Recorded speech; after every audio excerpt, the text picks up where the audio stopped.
생생경제.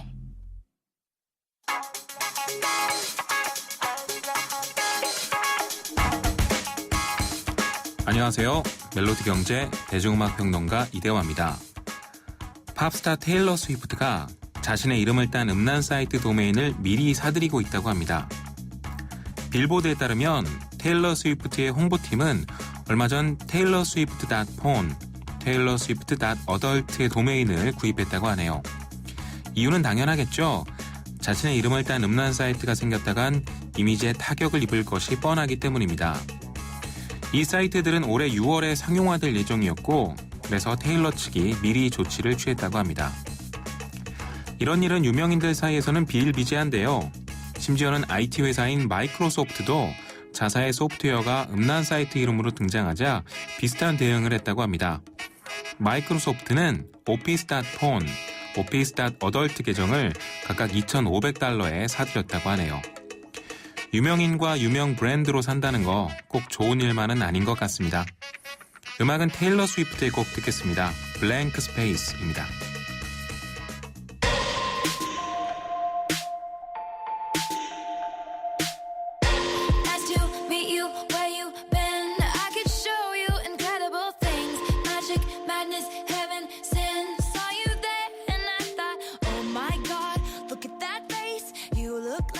Next mistake, love's a game, wanna play. New money, suit and tie. I can read you like a magazine. Ain't it funny? Rumors fly, and I know you heard about me. 하얀 쌀에 옛 어머니의 지혜가 더해지면 들리세요? 한 방울도 뺏기지 않는 빨간 쌀의 능력. 촉촉해지고 싶은 만큼 촉촉해져요. 진한 보습이니까. 한율 진액 스킨. 안녕하세요. 영화배우 황정민입니다. 유플러스 가족 무한 사랑 들어보셨어요? 가족 중 한 명이라도 유플러스면 온 가족 휴대폰 요금을 매달 할인해줍니다. 거기다 인터넷까지 유플러스면 LTE 무한대 요금을 최대 반값으로 쓸 수 있습니다. 국내 유일 유플러스 가족 무한 사랑 클럽. 지금 유플러스 매장에서 만나보세요. 김윤경의 생생경제. 논란이 되고 있는 경제 이슈에 생생경제가 떴다. 생생경제 오늘의 두 번째 인터뷰는요. 40조 원까지 기존 예정보다 2배로 늘어난 안심전환대출. 가계부채 해결에 도움될까 합니다.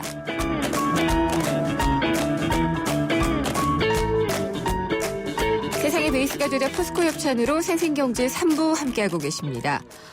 금융당국이 가계부채 구조 개선을 위해서 내놓은 대출이죠. 안심전환대출. 내달 3일까지 20조 원 추가로 판매를 하기로 했습니다. 그러니까 총 40조 원이 되는 건데요.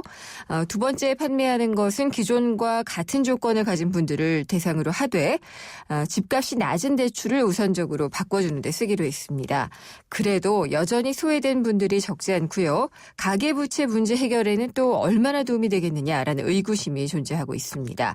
자세한 얘기 중앙대 경영학부의 박창균 교수 모시고 나눠보도록 하겠습니다. 박 교수님 안녕하십니까? 예, 안녕하세요. 지난주에 안심전환대출이 출시가 됐는데 순식간에 완판이 되더라고요. 예. 예, 이렇게 인기가 높을 줄 예상하셨나요? 예, 사실 안심전환대출 같은 경우에 원금 상환 부담이 만만치 않습니다. 네.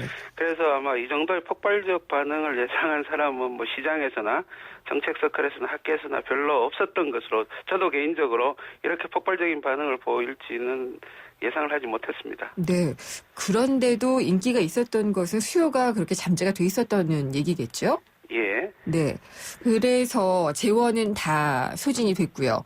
그래서 20조 원을 더 투입을 해서 판매를 하겠다라고 발표를 했는데 이게 생각보다 굉장히 빠르게 발표가 됐어요. 하반기쯤이나 나오겠거니 이랬는데요. 이게 빠르게 발표된 이유가 있을까요? 아마 정치적인 어떤 그런 고려가 있었던 것으로 생각이 됩니다. 이미 정부가 1차로 공급한 20조 원을 넘어서는 네. 수요가 시장에 존재한다는 게 이제 정책 당국에 포착이 됐고요. 예. 그분들에 대한 어떤 형평성 고려 이런 것들을 아마 정책 당국 입장에서는 상당히 부담으로 생각했던 것 돼요. 그러나 이렇게까지 서둘러야 했는지는 다소 개인적인 입장으로 오해가 되는 게 사실입니다. 네. 뭐 이렇게 서둘러서 구체적으로 어떤 문제가 있다고 제가 뭐 딱 집어서 이야기하기는 힘들지만 아무래도 또 너무 서두르다 보면은 세심하게 챙기지 못하는 부작용이 나타나기 마련이지 않습니까? 그렇겠죠. 충분한 검토 시간을 가지고 네. 예정한 대로 하반기쯤에 실시했었더라도 2차 대출을 큰 문제는 없었을 거 아니냐라는 생각이 듭니다. 근데 교수님이 이렇게까지의 방점을 두시면서 정말 너무 빠르게 나와서 부작용이 우려된다고 하셨거든요. 예. 어떤 부작용이 예상이 되나요? 아무래도 차주들의 상환 능력에 대해서 네. 철저하게 점검이 됐는지 그러니까 그 원리금 부분에 부담을 대해서 다 할 수 있는지 이런 예, 것들이겠네요. 뭐 예. 정부가 2차 대출을 그러니까 아마 그저께 발표를 하면서 1차 대출의 어떤 그런 구조에 대해서 발표를 했습니다. 네. 그래서 크게 걱정할 필요가 없다고 이야기를 하고 있는데 저는 조금 생각이 다르거든요. 네. 예.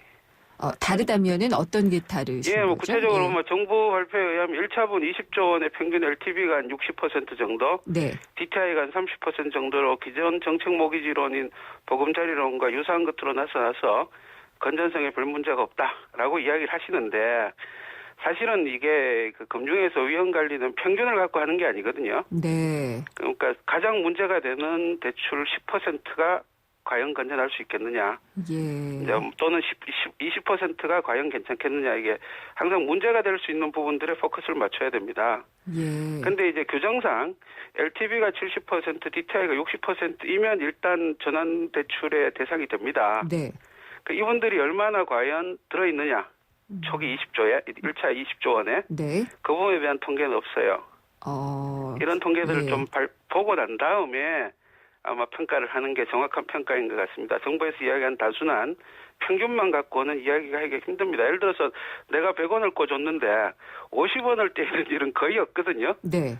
100원을 꿔줬을 때 한 10원만 떼이더라도 은행은 치명적인 타격을 입습니다. 그렇죠. 예, 그런 측면에서 봤을 때는 신용위험이 가장 높은, 부실 가능성이 가장 높은 그쪽이 과연 얼마나 견딜 수 있느냐를 따져봐야 되는 건데, 사실 이 안심전환대출은 아시다시피 원리금 분할 상환입니다. 그렇죠. 실제로 아마 이 대출 받아가신 분들도 아마 그 다음 달부터 당장 상환액이 돌아오면은 당황하시는 분이 많으실 거예요. 예, 이미 알고 있다고 하더라도 일단 바꾸고 보자라고 예. 했을 때 리스크가 있을 가능성에 대해서 얘기를 하셨는데요. 예. 이 안심전환대출의 재원이 또 예. 우리 세금 지원이 되는 거잖아요. 예, 그렇습니다. 주택금융공사. 근데 예. 이 주택금융공사가 그렇지 않아도 부채가 많은데 이번에 굉장히 좀 부담이 많이 가지 않을까요? 예, 뭐 주택금융공사가 부채가 많은 거는 그 업무의 성격상 네. 어쩔 수는 없습니다. 네. 근데 이제 그게 과연 이제 계산된 부채냐? 그 우리가 금융기관이 위험을 떠안을 때 항상 중요한 거는 계산된 위험이냐가 중요한데요. 적어도 2차분에 대해서는 계산이 그렇게 정확하고 세심하게 된 것 같지는 않습니다. 네. 그래서 추가적인 자본 확충을 정부도 예상하고 있다고 하는데 최대한 단기간 내에 빨리 해야 될 거고요. 네. 그렇지 않을 경우에 아마 주택금융공사의 신용등급 하락이나 그로 인한 자본 조달 비용 상승, 수익성, 건전성 악화 이런 거가 아마 곧 뒤따를 가능성을 배제하지 못합니다. 그러니까 이 업무의 특성상 주택금융공사의 부채는 불가피한 부분이 있다라고 예. 진단은 전제는 하셨는데 어쨌든 간에 주택금융공사가 추가로 떠안게 되는 부실이 있다면은 상당히 좀 문제가 될 것이다라고 지적을 하신 거죠. 그렇죠. 그거에 대비해서 자본금 확충이 가능한 한 빨리 이루어져야 된다고 판단을 합니다. 네, 자본금 확충이라 그러면은 뭐 또 그 주식을 더 발행해서 증자를 하든가 뭐 그렇게 해야지 그렇죠. 되나요? 지금은 예. 아마 정부하고 한국은행이 증자를 해야 되는 걸로 지금 증자 계획이 있는 걸로 알고 있습니다만은 아마 그걸 최대한 빨리 앞당기는 게 좋을 것 같습니다. 예, 그래서 지금 이 안심전환대출은 어쨌든 재원은 마련해서 투입하겠다라고 얘기를 했지만 그 재원을 마련하는 구조라든지 또 이 전환대출을 한 분들이 안고 있는 리스크라든지 다 이제 문제점으로 지적을 해주셨어요. 예. 그럼에도 불구하고 갈아타고 싶어 하시는 분들은 상당히 많을 만큼 조건이 좋거든요. 예. 근데 정작 가장 지원이 필요한 계층은 소득이 적은 저소득층 아니겠어요? 예. 예. 근데 이분들은 원금을 같이 갚기에는 아무래도 좀 부담이 되니까 예. 소외가 되지 않았느냐라고 또 얘기가 되고 예. 금리가 높았던 게 금융권보다는 제2금융권이잖아요. 그렇습니다. 이게 예. 다 소외된 것은 또 여전하거든요. 예. 이 부분은 어떻게 보시는지요? 먼저 전제로 이 주택을 소유하신 분들이거든요. 정책의 대상은. 네. 불만이 나오는 부분도 그런 분들이고 그분들이 저소득층인지에 대해서는 저는 개인적으로 동의할 수 없습니다. 네네. 우리나라에 주택을 가지신 분들은 어쨌든 70% 정도밖에 안 계시고요. 30%는 집이 아예 그 빚을 내서라도 집을 못 갖고 계신 분이거든요. 네. 그러니까 상대적으로 이제 이번에 혜택을 받으신 분들보다 상대적으로 어려운 분들이라는 데 대해서는 저도 동의를 하지만 이분들이 저소득층이다 또 네. 소외된 계층이다라고 이야기하는 거는 저는 좀 아. 안 맞는 것 같고요. 네. 그리고 또 그렇다고 하더라도 모든 정책을 할 때 상대적으로 소득 어려운 분들, 예. 저소득층인 분들을 항상 고려해서만이 정책을 하고 그렇지 않으면은 정책을 하지 말아야 되느냐? 그건 아닌 것 같거든요. 네. 그 저소득층 분들에 대해서는 저소득층 분들의 적합한 어떤 그런 정책을 또 하고 예. 또 필요하다면 다소 소득이 높다고 하더라도 그분들을 대상으로 하는 정책을 하는 게 저는 맞다고 생각을 하고요. 하나 우리가 명확하게 이제 인식을 해야 될 부분은 네. 이 안심 전환 대출이 절대로 그분들을 도와주기 위한 목적에서 나온 정책이 아닙니다. 정부가 일정한 어떤 재정의 부담을 감수하고서라도 네.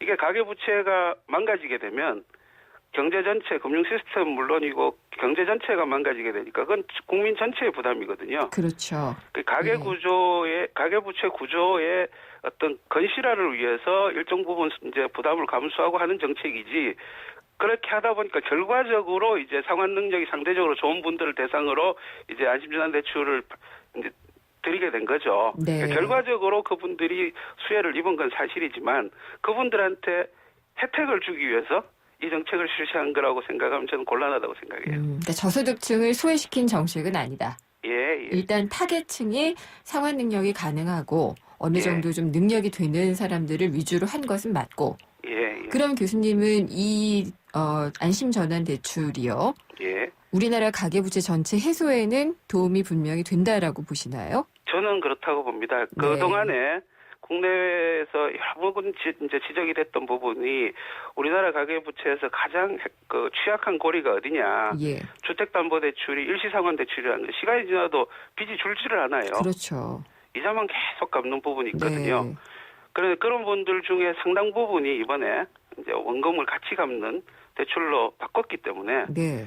이분들이 본인들이 생각하는 같이 원리금을 정상적으로 갖게 되면 시간이 네. 지나면서 이제 가계대출이 줄게 되는 거죠. 예. 그런 부분들은 상당히 효과가 있다고 봅니다. 그렇지만 어쨌든 20조를 함부로라고 예, 표현해야 되나요? 예, 예. 이렇게 빠르게 더 대출해 주는 것은 또 주택금융공사의 부담을 또 늘릴 수도 있겠네요. 그렇습니다. 그건 뭐 네. 항상 이제 아까도 말씀드렸지만은 그런 위험이나 부담이 네. 잘 계산되고 면밀하게 검토된 것이면 우리가 관리가 가능한데요. 네. 적어도 2차 부분에 있어서는 조금 그런 면이 소홀하지 않았나라는 걱정이 앞서네요. 예. 알겠습니다. 어떤 기사를 보니까 교수님이 이번에 2차로 추가된 20조 원을 두고서 예. 공짜는 없다 이런 표현도 하셨더라고요. 예, 예. 공짜는 없다라는 것은 누구에게 공짜가 없다는 어떤 뜻인가요? 그러니까는 대출을 받아 가시는 분들이 이자를 어쨌든 적게 내지 않습니까? 네. 그게 누군가는 부담을 해야 된다는 거죠. 예. 그 부담이 일부는 은행이고 일부는 주택금융공사가 해야 된다는 거고 주택금융공사라는 이야기는 궁극적으로 보면 국민입니다. 네. 주택금융공사는 공기업이고 공기업에 문제가 생기면 국민이 세금을 내서 메꿔줘야 되는 거예요. 알겠습니다. 예. 그러면은 재정리를 하자면은 이 안심전환 대출 추가분이요. 교수님이 예. 보실 때 가장 염려되는 부분 짚어주시고요. 향후에 어떤 추가 대책이 좀 필요할까에 대한 조언도 좀 부탁을 드립니다. 가장 염려되는 부분은 사실은 지금 갈아타시는 분들 중에 진정으로 상환 능력이 있는 부분들인지 아닌지에 대한 어떤 금융기관의 또는 주택금융공사의 점검이 조금은 좀 너무 루스하게 진행되는 것 같은 느낌이 자꾸 드네요. 네. 그래서 이 상환 능력에 대한 엄격한 점검, 사실 DTI 60%라는 이야기는 말이 되게 어려운데 쉽게 말씀드리면 이겁니다. 한 달에 100만 원 벌면 네. 60만 원을 원리금으로 갚아야 돼요. 그렇죠. 그 정상적인 경제 생활이 힘들거든요. 그렇게 예. 되면. 그러니까 너무 이제 이런 기준들이 완화된 기준이 적용되다 보니까 실제로 이분들이 이제 상황이 돌아왔을 때 제대로 잘 할 수 있을까에 대한 것은 걱정이 됩니다. 부실화 그게 이제 그분들이 가능성. 못 내는 것을 넘어서서 네. 주택금융공사의 부실로 연결이 돼버리기 때문에 그런 부분들이 네. 이런 부분들은 뭐 2차 앞으로 뭐 조금 다른 정책이 나온다고 하더라도 좀 더 신경을 쓰고 세심하게 살펴봐야 될 부분이라고 생각을 합니다.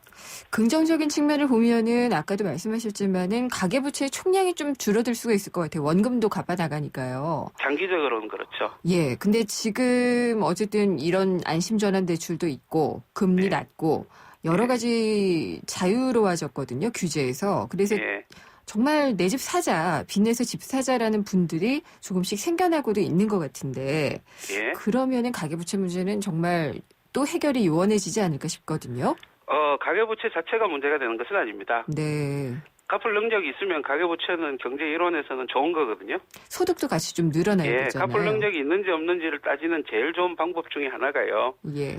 그 원금을 같이 갚아 나가신다고 할 때 본인이 상환해야 될 원금과 이자의 총액이 네.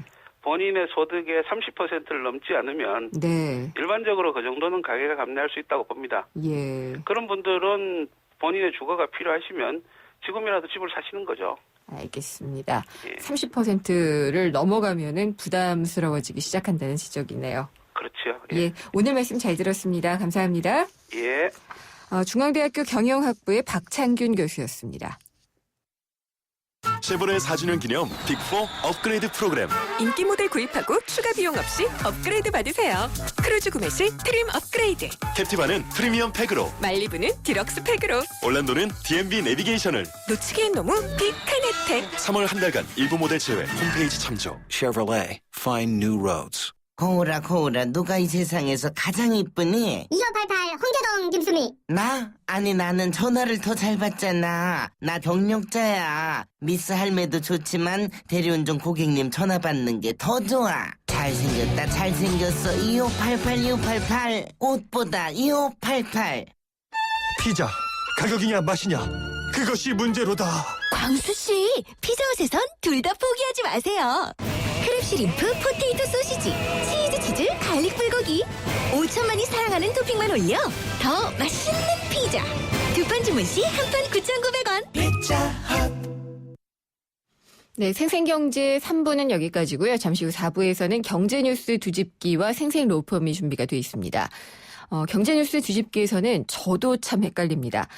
제조업 2분기 경기 실사지수를 보면은 기업 부문에서는 상당히 좀 경기에 대한 훈풍이 불고 있는 것 같은데 실제 경기가 살아나고 있는 것인지에 대한 논란 짚어보도록 하겠습니다. 생생로펌에서는 택배로 귀중한 물품을 배송을 할 때 도난을 당하거나 잃어버리면 어떻게 될지, 배상은 누가 어떻게 해야 될지 정리를 해보도록 하겠습니다.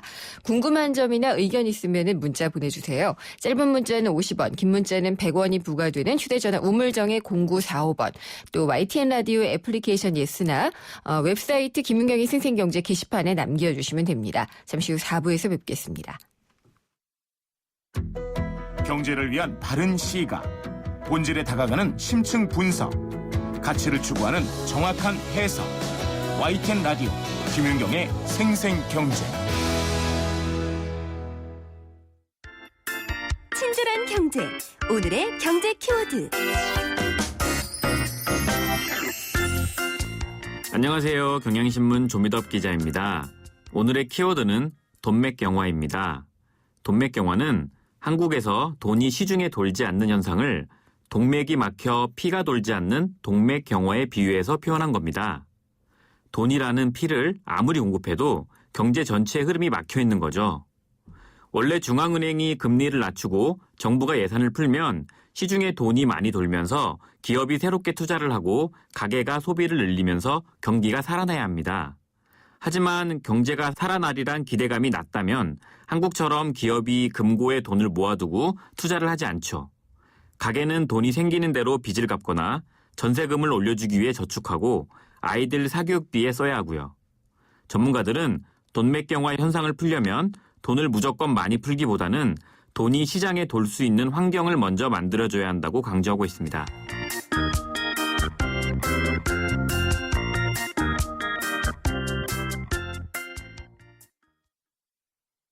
피자 가격이냐 맛이냐 그것이 문제로다.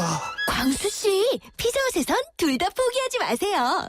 크랩쉬림프, 포테이토 소시지, 치즈 치즈, 갈릭 불고기. 5천만이 사랑하는 토핑만 올려 더 맛있는 피자. 두 판 주문 시 한 판 9,900원. 피자헛.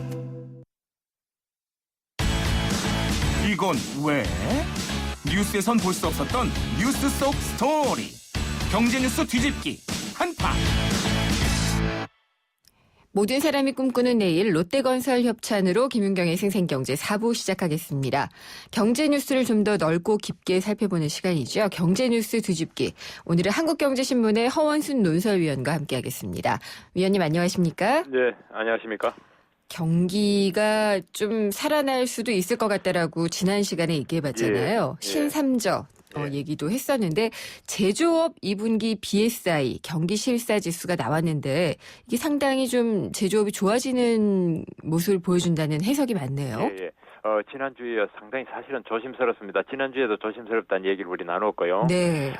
뭐 아직 안 좋은 뉴스도 많고 실업률 같은 게 여전한데 다만 지난주에 그 말씀하신 대로 신삼저, 네. 우리가 저금리, 저유가, 그럼 우리 돈 가치 떨어진 거에 의해서 여건이 좋아진다 했는데 마침 이번에 조사를 보니까 제조업 지수 우리가 예. BSI라고 비즈니스 서베이 인덱스라 해가지고 네. 앞으로 경기가 어떻게 될 것 같느냐 해가지고 비즈니스를 하는 주로 기업에 대해서 물어보는 그게 지수가 있죠. 그걸 정부가 이제 산업연구원에 부탁해가지고 한 거를 봤더니 이 조사는 3월 4일부터 3월 20일까지 했습니다. 네. 그러니까 이번 달에 했는데 2분기 그러니까 4월, 5월, 6월 이 석 달 2분기 경기가 어떻게 될 것 같느냐 사업하는 입장에서 볼 때 예. 그렇게 설문조사를 해봤더니 그 지수 즉 BSI가 좀 높게 나왔다. 110으로 나왔습니다. 110. 오. 예, 요거는 의미가 뭐냐면 100보다 숫자가 높게 나왔다 하면은 앞으로 경기가 좋아질 거다라고 대답하는 기업이 많다는 뜻이고요. 네. 100보다 아래로 나오면은 좀 어렵다. 지금보다 더 못해질 거다. 이런 게 많다는 기업, 그렇게 보는 기업이 많다는 뜻이거든요. 그러면은 이게 BSI가 100을 기준으로 해서요. 예. 작년에는 어땠고 최근까지는 어땠나요? 예, 제가 메모를 한번 볼까요? 네. 보니까 작년에 2분기에 요 조사를 했더니 114가 나왔습니다. 작년 2분기에 꽤 괜찮았다는 얘기죠. 네. 그리고 작년 3분기에는 100이 됐다가 예. 작년 4분기에는 104가 됐다가 원래 1분기는 아주 나빴네요. 하여튼 90일이니까 이거 뭐 어렵다는 네. 게 많고 90일 됐는데 이번에 다시 110이 된 겁니다. 그러니까 작년 2분기 이래로 1년 이래로는 지금 제일 낫다. 앞으로 내다보는 전망치가 네. 그렇습니다. 물론 이제 이게 이런 건 있습니다. 한계가 작년 2분기에도 114 나왔는데 뚝뚝 떨어졌거든요. 네. 한 번에 떨어지긴 했으나 그러나 어쨌든 지금 상황에서 봐서 110이라고 하는 것은 조금 좋아질 것 같다. 좋아질 거 기대하는 그런 기업들이 더 많다는 건 사실입니다. 그 기업들의 어떤 심리랄까 네. 평가 그걸 보려고 이거 조사를 하는 거거든요. 심리가 좋아지고 있다는 것은 인정할 수 있겠네요. 네, 그렇죠. 그 트렌드가 이러니까 분위기는 분명히 좋습니다. 그리고 다만 이게 이제 1년치를 끊고 봤더니 그중에 분기별로 네 번째 중에 제일 낫더라 이거지 뭐 과거라고 봐서 꼭 반드시 좋다는 거는 아닌데 다만 이제 우리가 디플레이션이다 뭐 저물가 저성장 잃어버린 10년이 되네 20년 하면 우리가 몇 달 동안 얼마나 그랬습니까 사실은. 그렇죠. 그래서 금리도 사상 유례 없이 1.75로 내려가 있고 또 환율도 뭐 오르락내리락 했고 그랬습니다. 그런 거에 비교해서는 조금 좋아졌다 이런 건데 요게 업종별로도 나오거든요. 네, 업종별로는 어떤가요? 네, 업종별로 이렇게 또 보면 이것도 제가 메모를 한번 봤더니 좀 안 좋은 거 먼저 하면은 조선이라든가 네. 전기 기계 요 산업은 좀 덜 좋습니다. 조선은 90이고 전기 기계는 93인데 나머지 빼고 뭐 반도체 같은 이런 경우는 104에서 137로 올라가고요. 네. 전자는 1분기 그동안 봤던 게 79에서 116으로 좋아졌고 그다음에 자동차 항목이 들어간 기계 장비 뭐 이런 것들은 또 그보다 더 좋아졌고 뭐 188에서 115가 되고 막 이렇습니다. 그러니까 전반적으로 좋아진 데가 많다. 그렇게 보면 되겠네요. 전자 이런 거는 많이 좋아졌네요. 네. 그리고 요게 또 하나 전자 이야기 하시니까 네. 마침 전기 있죠. 전력 예. 소비량보다 전기 판매량 기준으로 해서 산업체의 산업용으로 즉 공장 돌리는 데 쓰이는 우리 가정용이나 뭐 공공용 말고요. 네. 산업용 전력 판매량을 한번 봤더니 1년 전에 그러니까 작년 2월의 판매량에 비해서 올해 2월이 좀 늘어났다 이거면 전기 판매량이 공장을 더 많이 돌리는군요. 그 얘기죠. 예. 얼마나 늘어났느냐? 한 1% 정도 늘어났는데 근데 1%가 대단한 게 아니라 이번 2월에 썰이 들어가 있었거든요. 네. 그러니까 썰을 기준으로 해서 조업일수를 하면 2.5일 정도 작년보다 한 이틀 정도 적었는데도 불구하고 전기 사용량은 1% 늘어났으니까 뭔가 생산 활동이 좀 더 많았다. 네. 공장을 놀랬다면 이렇게 전기 사용량이 전기 판매량이 늘어날 수는 없었을 거 아닙니까, 그죠? 그렇겠죠. 그래서 이렇게 해서 전체적으로 아까 말씀드린 대로 조선, 전기기계 이런 산업업종 빼고는 대개 그 100 기준치로 100 이상 그러니까 앞으로 좋아질 거다 하는 기업들이 더 많다라 하는 게 정부 산업통상자원부 의뢰를 받아가지고 산업연구원이라는 전문 연구기관에서 이번 달에 조사한 결과입니다. 그러면은 위원님 산업 현장에 좀 온기가 돌아서 따뜻해지고 있는 건가요? 그래서 이것만 보면 우리가 이제 늘 지표와 통계 한계가 이거고 또 그거 외에는 다른 수단이 없어서 문제인데요. 네. 산업 현장이나 저 역시도 그렇고 누구도 다 그렇겠지만 산업 현장이 어떠냐 다른 게 없으니까 이런 지표로 본단 말이죠. 네. 그러니까 이 지표로 보면 온기는 돈다. 그냥 많이 따뜻해졌다 따뜻해졌다는 아니지만 뭐 하여튼 아랫목이 됐든 온기가 도는데 이게 확대가 될지 운목으로 갈지는 모르겠어도 일단 온기를 좀 돈다. 더구나 얼마 전에 주가가 조금 오르기 시작했죠. 네. 뭐 한계는 보이지만 어쨌든 부동산도 이러고 움직이고 있으니까 글쎄 한 마리가 된지 두 마리가 된지 모르지만 보면 제비가 조금 오는 거 아니냐. 네. 제비가 오는 거 아니냐 이런 자꾸 기대를 자꾸 가져보게 됩니다. 그렇게 해서 또 이런 수치 요 수치라는 게 지금 BSI 이것도 한계는 있는 겁니다. 그러나 어쨌든 우리가 다른 하나하나 모든 기업을 대한민국 몇십만 개 사업장을 다 조사할 수는 없으니까요. 여러 조사해서 이런 분위기구나. 근데 사실은 토요일이나 이런 데 뭐 봄날 계절 요인도 있을는지 모르겠습니다만 차가 막 다니고 놀러 다니는 거 보면 뭐가 조금 좋아진다 싶기도 하고 그렇지 않습니까? 네. 근데 그거는 경기 안 좋을 때도 그랬던 것 같아요. 예. 그런 면도 있긴 있겠군요. 근데 이제 기업들의 이런 어떤 경기 회복에 대한 심리가 나아지면 투자도 재개하고요. 일자리도 만들고 이럴 수 있을 것 같은데. 예, 맞습니다. 그 측면 어떻게 보시나요? 이제 우리가 사실은 이렇게 좀 좋아진다 해도 요 경기 회복의 기대 심리는 뭐 일종의 불실태고요. 네. 이게 이제 기업이 투자가 돼줘야 투자가 되는 순간에 어쨌든 일자리가 나오고 그 투자 밑에서 뭐 하다못해 개인이 그냥 집 투자, 부동산 투자만 해도 얼마나 많은 그 연관되는 후방 효과가 있습니까, 그죠? 그러니까 기업이 투자가 되느냐.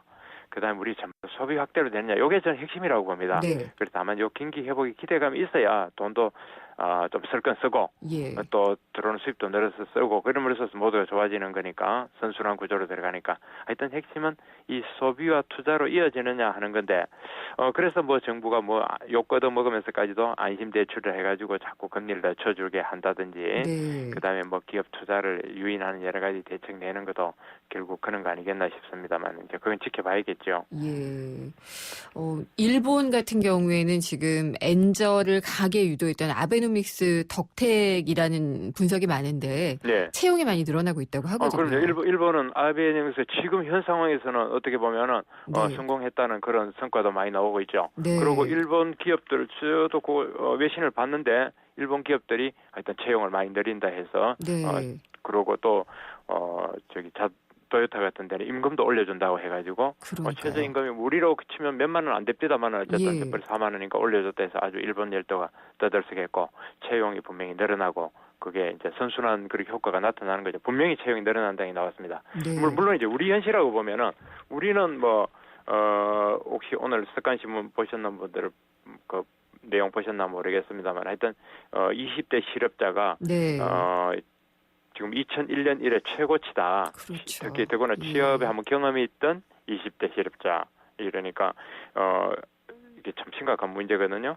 그래서 취업 경험이 있는 20대 실업자가 지난 2월에 뭐 37만 명인데 요런 얘기는 이제 한마디로 말해서 인턴으로 들어갔다든가 뭐 비정규직으로 일시했다가 정규직으로 못 들어가고 네. 조금 이렇게 뭐랄까요 그 취업할 의사는 무지 크고 그 사업장에서 했으면 좋겠는데 뭐 여러 가지 사정으로 못 해준 이런 경우가 많다는 얘기거든요. 네. 물론 이제 그 중에는 더 나은 직장을 위해서 중소기업을 퇴사한 사람도 들어가겠지만은 예를 들어 기업 같은데 인턴으로 들어가서 웬만하면 거기서 그냥 계속 일을 할 수 있게끔 기회를 주는 게 네. 사실 인턴의 어떤 긍정적인 의미의 취지일 텐데 그렇지 못하고 중간에 정리해야 된다 이런 경우가 많다는 것은 우리가 아직은 어두운 측면이죠. 참 어두운 면이죠. 일본하고 비교했을 때 채용 시장이 상당히 얼어 있다는 그런 반증 아니겠습니까? 그러니까 이런 그 선순환의 고리가 시작되는 게 일본에서 보이니까 상당히 좀 부럽더라고요. 그렇죠. 그래서 예. 일본은 그 노력을 굉장히 많이 했습니다. 아베의 그 화살이가 세계 화살이고 돈들 하고 세제도 하고 기업 투자도 하고 해서 그 일본의 그건 뭐 지금 대단히 하고 우리도 사실은 최경환 팀이 하고 있는 것도 그거 흉내랄까요? 뭐 벤치마킹 할 거 많이 하고 있죠, 사실은. 그렇죠. 하고는 있습니다만은 아직 뭐 노동개혁이라든가 내일 나오죠. 그런 또 공공개혁 공무원연금도 개혁이 5월 말까지 있겠고 해서 그런 게 매듭이 좀 아직 안 지어지는 거 굉장히 유감스럽네요. 낙관적인 것들이 좀 나올 수 있는 4월이 됐으면 하는 좀 바람을 맞습니다. 그래서 가져보고 지금 있습니다. 당장 3월에 어떻게든 그 노동개혁도 좀 어느 정도 양보해서 결과가 나주고 5월에는 공무원연금 이렇게 돼주면 기업도 움직일 거란 말이죠. 근데 뭐 한쪽에서는 수사한다 그러고 한쪽엔 뭐 안 되고 이러니까 사실은 참 좀 어두운 측면이 많이 있습니다. 네. 오늘 말씀 잘 들었습니다. 감사합니다. 예. 한국경제신문의 허원순 논설위원이었습니다. 생생경제를 다양하게 만나는 방법. YTN 라디오 앱 예스와 YTN 라디오 웹사이트, 팟캐스트를 통해서 실시간 청취와 다시 듣기가 가능합니다. 언제 어디서나 손쉽게 만날 수 있는 생생경제. 참 좋다.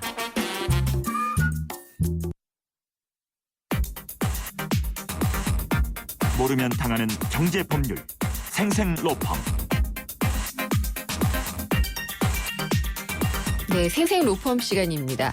모르면 당한다. 이게 생생 로펌 시간의 정체성을 잘 말해주는 것 같은데요. 요즘 택배로 물건 보내거나 받거나 하는 것들 상당히 많이 하십니다. 근데 이 배송업체에서 배송을 의뢰한 물건이 고가품이다 이런 사실을 몰랐는데 이 물건을 도둑 맞았다. 이럴 경우에 배송하는 업체는 이 배상의 의무가 있을까요? 없을까요? 이런 것들이 참 궁금한데 택배 같은 물품 배송과 관련된 법률 문제 오늘 알아보도록 하겠습니다. 법무법인 한별의 안병환 변호사 나오셨습니다. 안녕하십니까? 네, 안녕하세요. 변호사님도 택배 많이 이용하게 되시죠? 그렇죠. 보낼 때도 있고 받을 때도 있죠. 네. 근데 이게 많은 또 법률 문제가 발생할 수 있을 것 같아요. 그렇죠. 요즘은 또 인터넷 쇼핑도 많고요. 또 인터넷 무슨 중고 물품 거래 사이트를 통해서 내가 직접 물건을 팔고 이렇게 보낼 경우도 있고요. 뭐 이것을 뭐 비대면 거래다 이렇게 말을 하는데요. 비대면 거래가 활성화되면서 당연히 그 택배를 통해서 물건을 배송하는 그런 경우가 일상적인 경우가 되겠죠. 특히 뭐 주변에 흔히 볼 수 있는 편의점에서도요. 방문해서 쉽게 물건을 다른 사람에게 보낼 수가 있는데요. 이 경우 어떤 물건인지 이 부분을 발송하는 쪽이 잘 알려줘야 됩니다. 종종 이 부분을 제대로 이제 적어두지는 않고요. 또 혹은 일부러 이것을 좀 감추고 이런 취지로 보냈다가 물건이 파손된다거나 이제 도난 당했을 경우가 흔한 경우는 아닙니다만 이 경우에 그 배상액을 두고 다툼이 발생하게 되죠. 결국 법률 문제가 된다는 얘기고요. 특히 이제 고가물의 경우에는 택배 회사를 통해서 물건을 보내는 경우가 물론 드뭅니다마는 부득이한 경우 어쩔 수 없다면 몇 가지 중요한 법률 문제가 여기서 발생할 수 있으니 오늘 방송 내용을 잘 들으시고 혹시 부득이하게 이런 경우에 해당한다면 조심하셔야 될 부분이 있겠죠. 네, 어떤 사례가 있을까요? 실제 사례를 좀 예로 들어주시죠. 네, A 회사는 액면가로 무려 4천만 원 상당의 그 상품권을 이제 거래처에 보내면서 이것을 비배송 업체에게 이제 배송 의뢰를 하게 됐습니다. 4천만 원 상당의 상품권은 왜 보내나요? 글쎄요. 그런데 이 업체에서는 이제 실제로 배달을 하는 오토바이 택배 배달 기사가요. 건네받은 상자에 상품권 4천여만 원 상당히 들어있다. 이것을 전혀 모른 상태에서 배달을 하다가요. 상자를 통째로 이제 도난을 당하게 됐습니다. 이제 A사는 이에 대해서 이제 B 업체하고 그다음에 해당 오토바이 기사를 상대로 이제 뭐 배상해라 이런 네. 취지의 요구를 했다가 듣지 않으니까 결국에는 도난당한 상품권의 도매 가격, 이제 예. 본인이 산 가격에 해당하겠죠. 여기에 해당하는 3,800여만 원을 이제 배상해라 이런 네. 취지로 손해배상 청구 소송을 제기했던 사안이 있죠. B 업체에 대해서도요. 그렇죠. 받을 업체. 일단은 이런 경우에는요. 쉽게 예. 생각할 수 있는 것이 해당 오토바이 배달 기사는 일단 본인이 고의는 아닐지라도 네. 과실, 잘못해서 이제 물건을 도난당한 경우거든요. 그래서 이런 취지에서는 직접 잘못한 사람에 대해서 불법행위 책임을 물을 수가 있겠고요. 네. 그리고 그 소속 회사, 예. 회사는 B 업체는 이 오토바이 기사를 사용하는 사용주거든요. 이 경우에는 오토바이 기사를 고용한 사용자로서 민법에 보면 사용자에게 일정한 요건하에 직접 또 책임을 물을 수 있는 취지의 규정이 있습니다. 이런 어쨌든 사용자 간에, 책임을 물었던 예. 거죠. 이 물건을 어떤 물건이든지 간에 분실하면 안 되겠지만요. 네. 특히나 4천만 원이 되는 상품권이 들어있었다. 이걸 먼저 알고 있었으면 조금 더 신경 쓰지 않았을까요, 기사님이? 그렇죠. 이 사안에 대해서도 법원은요. 예. 그 배송 업체에게 미리 고가품이라는 사실을 알리지 않았다. 이런 네. 중대한 잘못을 들었고요. 그래서 해당 업체는 이를 배상할 의무가 없다라고 판단을 했던 사안입니다. 그렇군요. 이 사안의 경우에는 일단 A사는 4천여만 원 상당의 상품권 배달을 맡기면서 뭐 종류라든지 금액도 전혀 알려주지 않았고요. 네. 사실 어떻게 의뢰를 했냐면 단지 서류다 이렇게 말만 했던 겁니다. 예. 이 때문에 물건을 배달하던 해당 오토바이 기사는 건네받은 상자에 서류가 들어있겠거니 하고 네. 생각을 하는 것이 당연하겠죠. 이 안에 4천여만 원 상당의 상품권이 들어있는지 이것을 전혀 몰랐던 상황입니다. 이 상황에서 네. 어떤 고가의 상품권 피해를 입었다라는 이유만으로 전적으로 이 책임 전부를 묻는 것은 부당하다 이런 취지의 판단이었죠. 그렇군요. 그럼 택배 회사가 배송을 하는 과정에서 잘못해서 이렇게 물건을 잃어버리면 당연히 배상받을 수 있다라고 생각하게 마련인데 그렇죠. 그렇지 않을 수도 있다는 걸 이번 사례가 좀 알려줬고요. 네. 그러면 앞으로 이 배송업체를 이용할 때 주의해야 할 점을 몇 가지 알려주시죠. 네, 흔히 그 배송을 위탁한 물건이 고가물이라는 사실을 미리 알려야 좋다는 것은 대부분 잘 알면서도 네. 사실상 물건 배송 위탁 과정에서는 이것을 숨기는 경우도 있죠. 서류라고 했다면 이거 왜냐하면 굉장히 고가의 물건을 배송합니다라고 명시하고 이것을 맡기게 되면 네. 배송업체에서 일단은 상당한 그 금액을 요구하겠죠. 안 받으려고 그렇죠. 하겠죠. 그렇기 때문에 예. 그 안 받거나 아니면 배송료를 높게 받을 테니 네. 이것을 좀 깎으려고 아끼려고 이것을 이렇게 속이는 경우가 있는데 배송료 아끼시려다가 결국 큰 낭패를 볼 수 네. 있습니다. 근데 고가품하고 일반 물품하고 좀 경우가 다르다고 봐야지 되겠죠? 그렇죠. 일반적인 보통 물건의 경우에는요. 물건을 배달하는 쪽인 운송인, 그 네. 택배회사 쪽이죠. 예. 그 택배회사 쪽이 먼저 운송물의 수령, 배송 과정에서는 자기의 잘못이 없다. 이런 점을 스스로 적극적으로 입증을 해야만 책임을 면할 수 있습니다. 네. 그렇기 때문에 보통의 경우에는 보통물, 일반적인 경우에는 크게 걱정하실 필요는 없고요. 네. 이 사안은 뭐냐면 보통의 일반적인 물건이 아니라 예. 특히 4천만 원 상당의 네. 굉장히 고가의 그런 상품권과 같은 고가물과 관련된 책임에 해당하기 때문에 조금 달리 봤던 것이죠. 그리고 이게 상품권이긴 하지만 사실상 돈이잖아요. 그렇죠. 돈을 택배나 퀵서비스를 통해서 보낼 수 있도록 허용이 돼 있나요? 그것은 물론 자유롭게 보낼 수 가능한가요? 있습니다. 예. 다만 이제 상법 규정의 그 136조를 보시면요. 네. 그 운송인의 어떤 손해배상 책임에 관한 일반 원칙은 이제 배상 책임을 지지만 그 예외로서 이제 고가물에 대한 특칙을 규정하고 있습니다. 네. 그 내용을 보면 화폐, 유가증권, 기타의 어떤 고가물에 대해서는 물건을 이제 보내는 쪽을 송하인이라고 표현하는데요. 네. 물건을 보내는 쪽이 운송 위탁을 할 때 그 종류, 가액을 명시한 경우에 한해서 택배회사인 그 운송인이 손해배상 책임을 져야 한다. 이렇게 규정하고 있죠. 그래서 택배를 보내봤는데 네. 신청할 때 이 상품의 가격이 얼마나 되는지 어림에서 쓰라고 하더라고요. 그렇죠. 이제 예. 그 보내고 나면 영수증 같은 걸 받으실 거예요. 네. 그것이 이제 흔히 말하는 송장입니다. 네, 네. 송장 기재는 일단 우리가 하게 돼 있죠. 그래서 이 그렇죠. 부분을 자세히 잘 기재를 해두시고요. 네. 이런 상법 규정이 있는 것은 일단 그 많은 물건을 배달하는 운송인을 좀 보호한다는 차원도 있고요. 네. 또는 그 물건을 보내는 쪽에서도 고가물 보내면서 함부로 이렇게 보내지 네. 마라. 그래서 사전에 이제 명시해야 될 그런 의무를 이렇게 유도하는 그런 취지의 절충적인 상법 규정입니다. 그렇군요. 그러면은 앞으로 이 퀵서비스나 택배를 통해서 물건을 보내게 될 때는 보내는 물건이 무엇이다라는 것을 명확하게 알려줄 필요가 있겠네요. 물론입니다. 물건이 파손됐거나 도난당했을 때 그 내용이 바로 그 송장에 기재된 구체적인 네. 물건의 종류하고 내용, 그다음에 어떤 가액 어느 정도가 그 기준이 배상액의 기준이 될 것이기 때문에 정확하게 네. 기재하시고요. 물품 배달을 의뢰한 문서에 이와 같은 내용을 정확하게 기재하지 않는 분이 상당히 많기 때문에 네. 다시 한번 주의하시라는 그런 부분 부탁드리고요.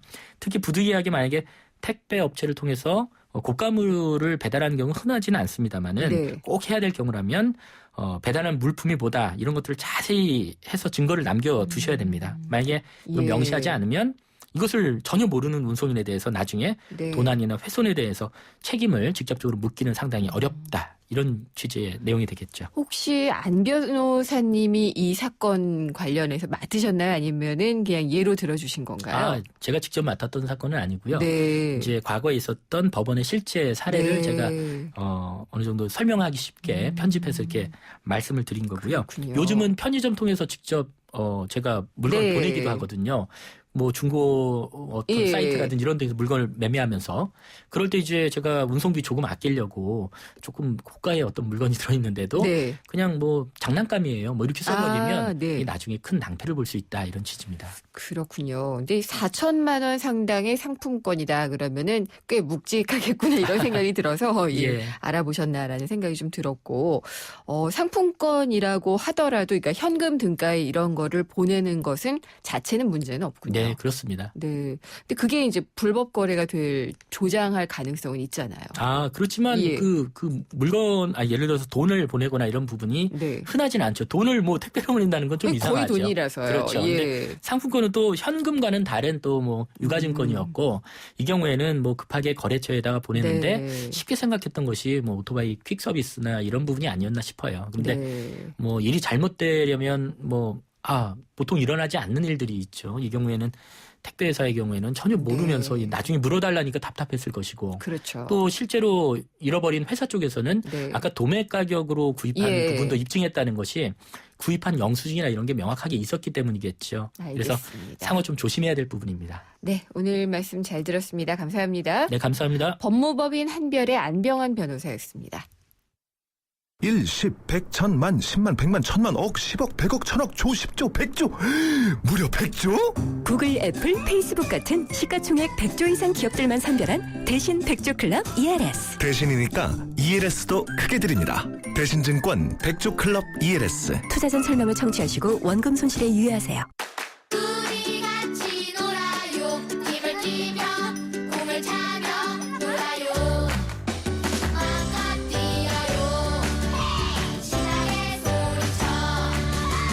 오늘 너 아이답게 내일 너 자유롭게 넷방 키즈. 네, 오늘 생생경제 3부에서 인터뷰한 2차 안심전환 대출에 대한 의견들 많이 보내주셨습니다. 9014님, 이번에 일부 상환한 사람들도 대상자가 될까 기다리고 있었는데 너무 아쉽습니다.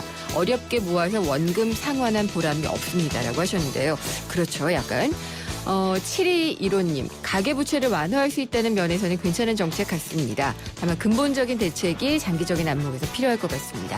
오늘 인터뷰 주제가 그랬습니다. 생생경제 오늘 준비한 수는 여기까지고요. 생생경제 홈페이지와 팟캐스트를 통해서 다시 들어보실 수 있습니다. 다음 시간에 찾아뵙겠습니다. 김윤경이었습니다.